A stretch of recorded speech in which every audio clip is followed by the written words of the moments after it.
والذی قال لوالدیہ اف لکما اتعداننی ان اخرج وقد خلت القرون من قبلی،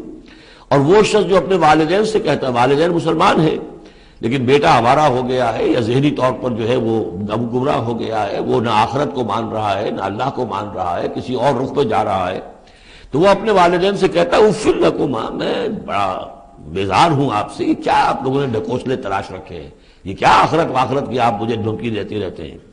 اتعداننی، کیا آپ مجھے اس بات سے ڈراتے ہیں، وعدہ دیتے ہیں، دھمکاتے ہیں، ان اخرجا، کہ مجھے نکالا جائے گا، دوبارہ زندہ کیا جائے گا، وقد خلت القرون من قبلی، مجھ سے پہلے نہ معلوم کتنی نسلیں بیت چکی ہیں، ہزارہا لوگ نسل بعد نسل ختم ہو چکے ہیں، تو میں تو ان باتوں کو ماننے والا نہیں ہوں، یہ آپ کے ڈھکوسلے ہیں، یہ پرانی باتیں ہیں، دقیانوسی باتیں ہیں۔ وہما یستغیثان اللہ ویلک آمن، اور وہ دونوں ماں باپ جو ہے بیچارے وہ نیک، وہ دعائی دے رہے ہیں اللہ کی کہ اللہ کے بندے ویلک، تباہی ہو تیری، خرابی ہو تیری، آمن، ایمان لا، مان ان باتوں کو،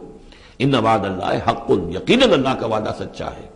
فیقول ما ھذا الا اساطیر الاولین، وہ کہتا ہے نہیں نہیں نہیں، میں نہیں مانتا، نہیں یہ تو نقلیں ہیں، پرانی کہانیاں ہیں جو پچھلوں سے نقل ہوتی چلی آ رہی ہیں۔